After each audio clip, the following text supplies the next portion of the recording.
Welcome back to the What's Happening podcast, and I'm your host, Free, where we talk about current events from the perspective of a lover. What we have for our topic for today is the interview on the Breakfast Club with Vivek Ramaswamy. Yes, I got the name right. Who's going to be running for president for 2024. And on this interview, he talked about leadership, the civic duty, affirmative action, and more. A little bit about Vivek Ramaswamy. He was born in Cincinnati, Ohio, educated at Harvard University and Yale University. He is also the co founder and executive chairman of the Strive Asset Management. He will be running for the Republican political party. Okay? Not, I mind I tell you, this interview was whew, okay. We had Charlemagne and DJ Envy bring on a lady named Miss Teslin Figaro. And if you had any this interview have you nail biting, have you wanting to throw something at the screen, it was so very frustrating to watch and to hear and to see. Might I add, it was also embarrassing. And of course, I went to the comments to see if anybody shared the same feeling that I was feeling. Like, shut up! Let the man talk. And he was making so many. Let me not even jump the gun. Now, one of the things that Vivek Ramaswamy was sharing at the Breakfast Club is I'm going to give you one of the points. He was saying that he thinks that the ages between 18 and 24, that when it comes to voting, it should be more of a something. Let me put it like this. He's saying that there should be some form of test that that pe- that whoever's voting between the ages of 18 to 24, they should at least know the three branches of the government. And what he was trying to explain that when immigrants come into the country, there is some test that has to be taken. And it shouldn't be the fact that when immigrants take these tests, they're usually coming and they're knowing more than the actual citizens who are born and raised here in America. So he said that he's going to make it so that just like he even gave an example, like when it come down to being drafted to the army, it's between the ages of 18 and 25. So he was saying he's going to try to do away with some of those things where people can have a choice, but when it come down to voting, they should have at least they how can they value the vote if they don't even understand what is at play and what is being done here. He's even mentioned that there was some sort of vote that they put out to the younger generation, asking them, would they rather have TikTok be canceled or hold on, it was something like TikTok versus voting. And let me tell you, it was the new generation was just saying like they rather not vote and then have TikTok be taken away. They rather have TikTok than voting. And I was, that even right there just kind of blow your mind if you really put that into perspective. You know, it was so bad. Even if you did not know who Vivek Ramaswamy is, now you got our attention. It was so bad that it just felt like some people in the comments saying that they thought maybe she was AI.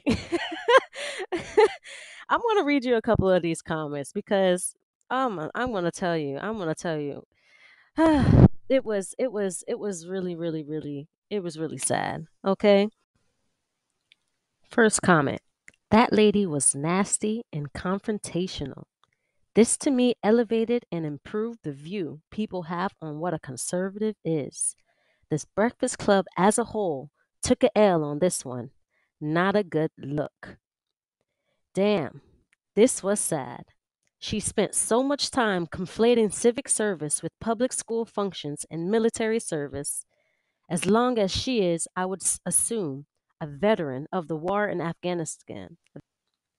What a very dumb, rude, and condescending woman. Embarrassing. I'm full on Republican now. This lady is horrible. Okay, I'm going to play you guys a piece of his position on the civic duty motion. All right? Sure. So my position is I think that every kid who graduates from high school should know the minimums about the country that we require an immigrant to know about the country in order to become a citizen. So there's a test. My mom had to pass it. Every immigrant has to pass it to this country that asks you some basic questions. What are the three branches of government? What branch of government does the U.S. president lead? Some basic questions about what is the Bill of Rights. It's like a multiple choice exam, or some of them you write in. I think that if we're going to ask immigrants to pass that test, as we should, I think every 18-year-old who graduates from high school should have to pass that as well, because young people, it goes back to that issue of pride. You don't value a country that you don't know something about. You don't value something you inherit. You value something you have a stake in creating, in building, or knowing something about. So how do we think big about this? Well, young people, as I told you, most of them, very few of them vote as it stands today. Super small numbers, and apparently 60% of them say they would rather give up their right to vote than give up TikTok. Well, I say, all right, let's take that to the next level. How about we do something that raises the voting age from 18 to 25? But you still get to vote at 18 if you just pass that same civics test that an immigrant has to pass in order to vote. And tests aren't for everybody, so be it. Then you at least serve in the military or a first responder role for 6 months. That's my civic duty voting proposal. And I I don't halfway disagree with that.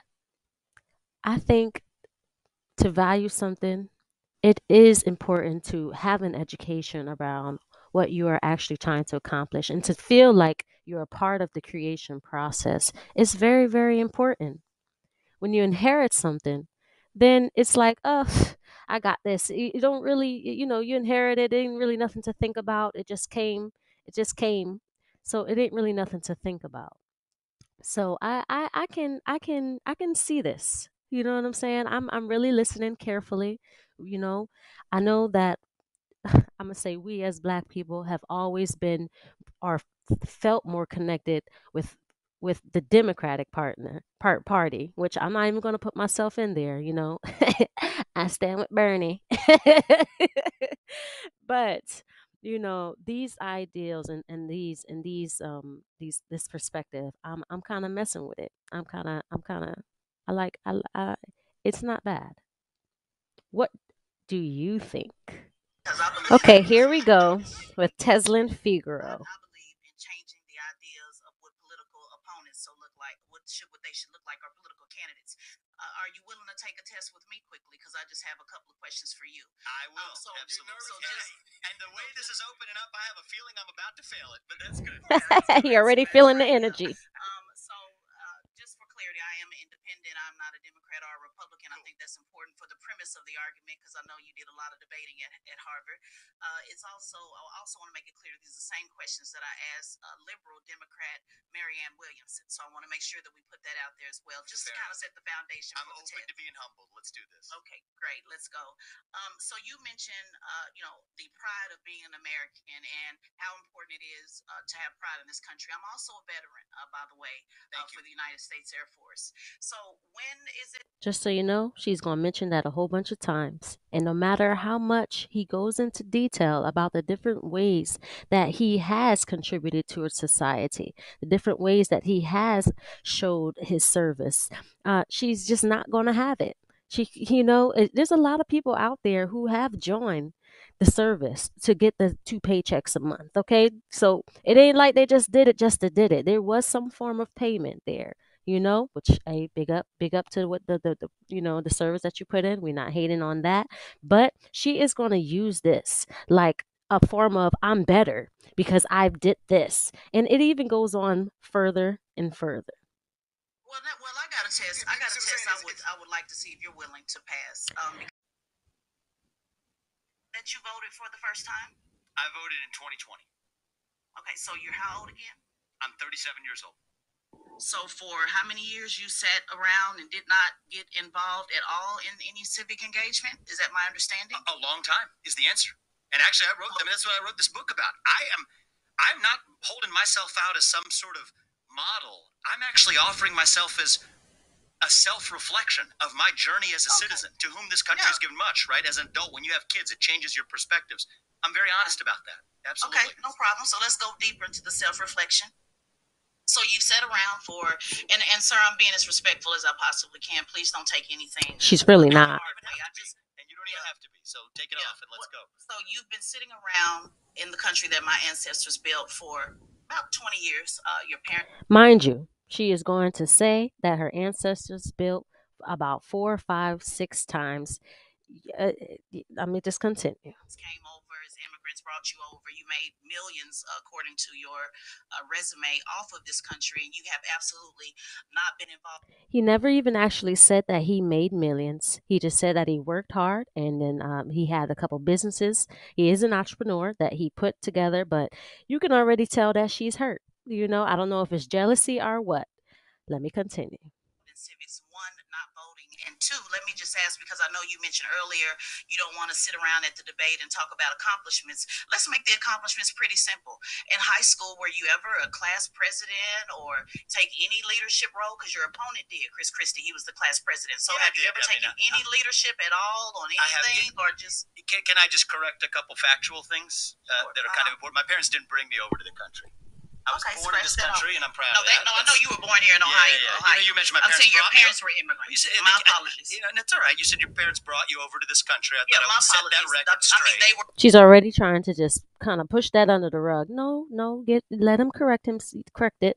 Because you're saying a lot of things, this lady. She's saying a lot of things. Immigrants, but let's not go down the water. No, we're not going to water. I was trying to correct a couple facts, and then the other thing is, you were born here in Ohio. I was born in Cincinnati, Ohio. That's right. Right. So you've been here your entire life. So the question is, did you take any leadership role in middle school, high school, class president? I did. I know you played tennis. What is it? Explain it to us. Student council. But I think that this is.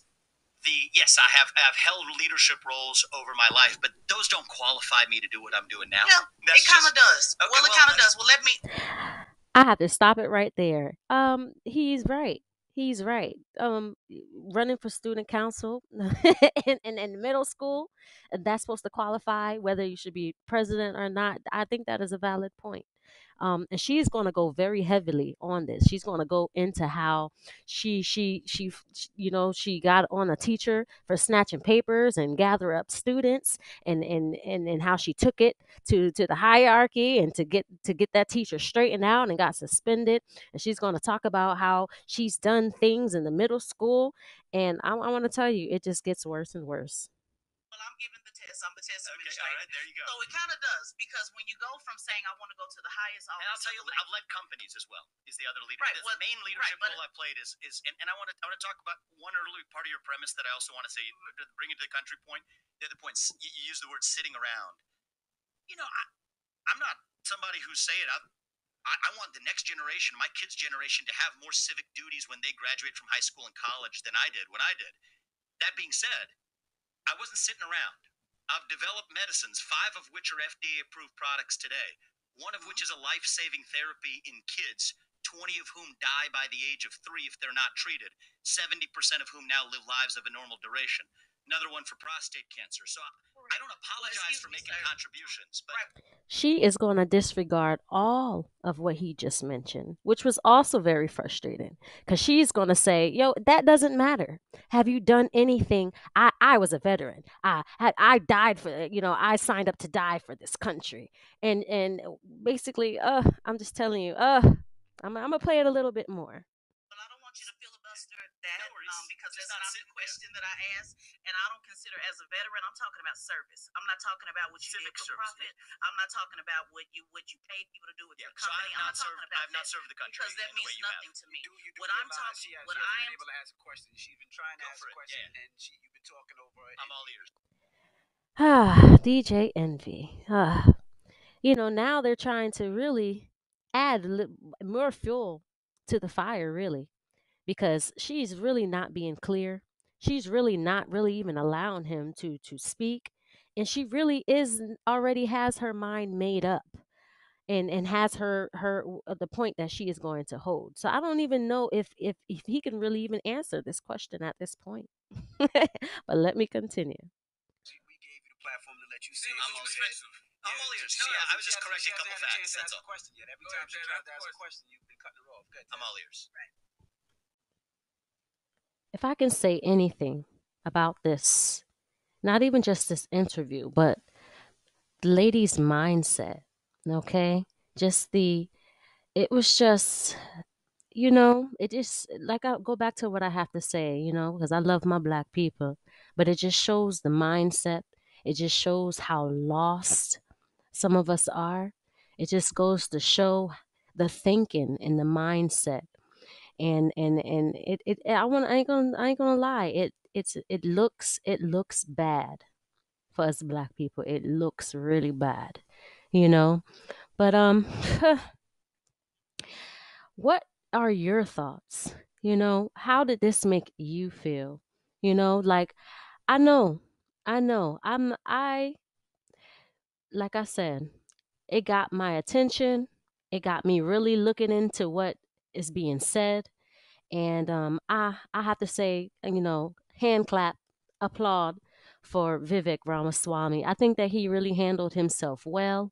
I really think he did show the ignorance that is there, that was present that day on the Breakfast Club. Um, it just really just left a really bad taste in people's mouth, but it also allowed us to really see what we need to work on. That's why I say we're talking about mental health too, and now we need to look at what we need to do to work, what we need to work on. Because there were even times where she kept mentioning, like, oh, my ancestors. I don't deny that my ancestors were here. And I'm pretty sure if we had a conversation with a Native American, they're going to say that everybody is immigrants. You know what I'm saying? So that's a very layered conversation.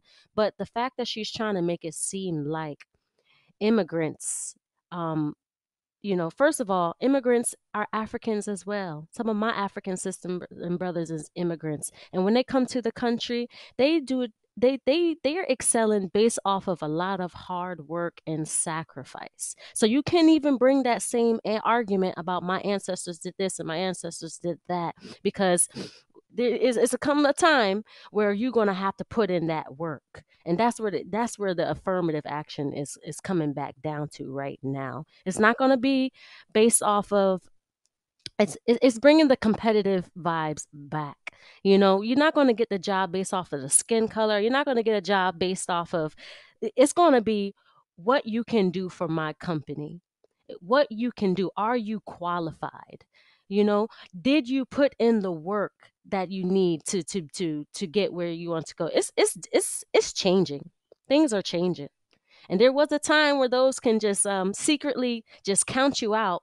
They ain't gonna say it's because you're Black. You know what I'm saying? They're gonna say, oh, you're not qualified because of this and because of that. We're in a different time now. That's all I'm gonna say. What you paid people to do with your company. So I've not served the country because that means nothing to me. What I'm talking, what I am able to ask a question. She's been trying to ask a question, and you've been talking over. I'm all ears. We gave you the platform to let you say. I'm all ears.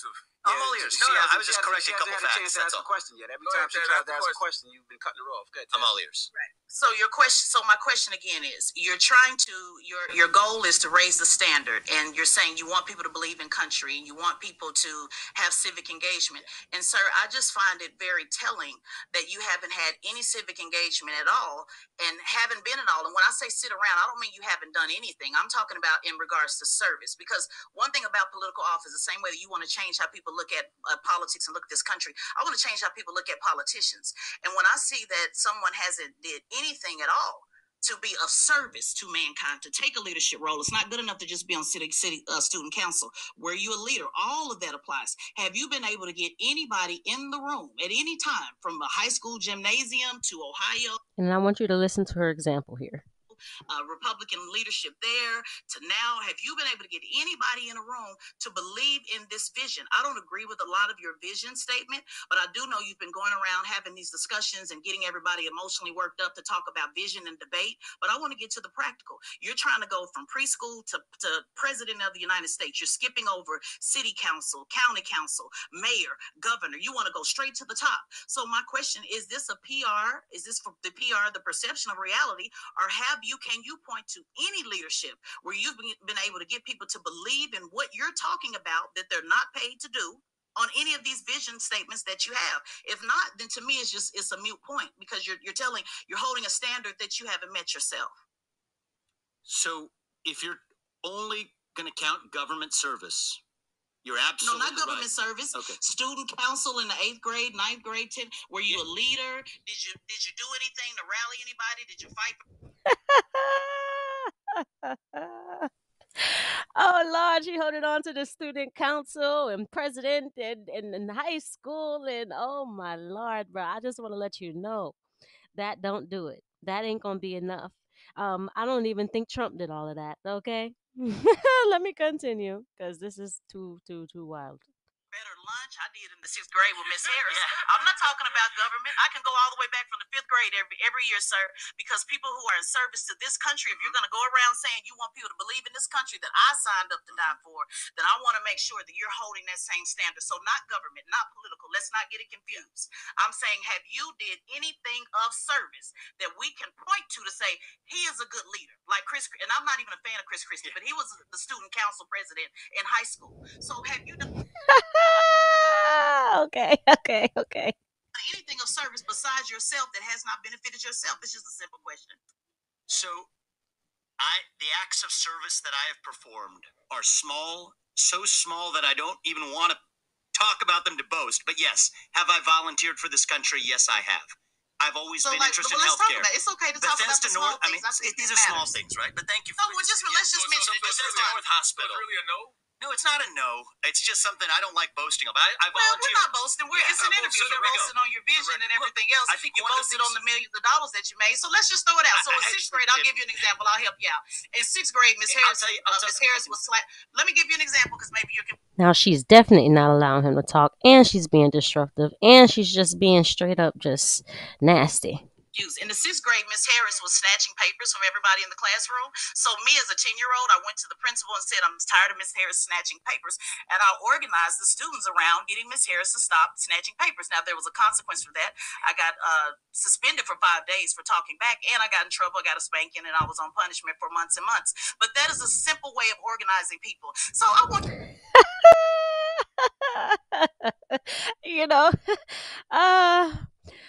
Okay. Okay, I'm gonna let you guys draw your own opinion because at this point I'm fresh out.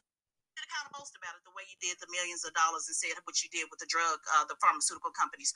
What leadership can you point to that you've been able to rally anybody around anything that is of service that you did not pay anybody to do? I think that's important for the next president of the United States. Sure. So I've always been drawn to healthcare. That's why I ended up founding companies, and that's. I'm gonna go ahead and just leave it right there. Y'all gonna have to go through this on your own. My point that I'm trying to make is whatever she was trying to do, I really feel like it backfired. It 100% backfired. Okay, how did this make you feel? All right. Also, I want to ask, do you feel that we can move forward if we are holding on to certain things that happened in the past? Because I'm going to be honest with you. I got to be honest with you. I'm ready to move forward. I'm ready to be, there's so many inequality and in the equity. There's so much things that are just way, way, way lopsided. But this millennial, because that's what he calls himself, he looks like he's trying to go into direction of you getting based off of the work that you put in. And to me, that's a step in a better direction. All right. So the Black community is outraged on how we are being portrayed. They're outraged on the ignorance from this lady, and you will see the different feedback from different ones. And we all pretty much saying the same thing. Please can we get someone with some sense to talk about things that are important in the community? Someone who have some form of intelligence. Please stop getting these ones out of, I don't know where they're getting them from. They look like placements. You know what I'm saying? But please, can we do listen, I feel like Cardi B would have did more better with her questioning. Okay? But I'm gonna just leave it right there. Again, this is your host, Free, at the What's Happening podcast. And we're going to close it out with a question like, how did this make you feel? You guys have a beautiful day. And be sure to hit up our IG, What's Happening Live podcast, if you want to leave your statements and leave your comments. Let us know how you feel. Let us know how you think.